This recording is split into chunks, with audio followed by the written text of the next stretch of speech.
I received some comments on the first video on the car turn signal lifespan test that 13.5 volts is a bit low for when a car is running. Because of this, I measured the voltage of the car battery, first with the vehicle switched off, then with it on. When the car is off, it's 12.32 volts. With the car running, we get 14.63 volts.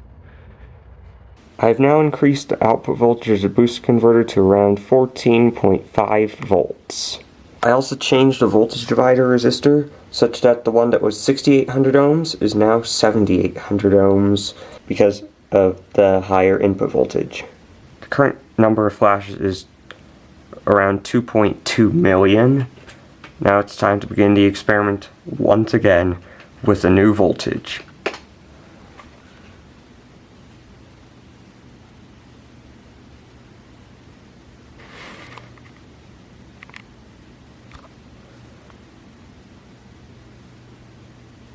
The power supply didn't turn off from current limit, which is good.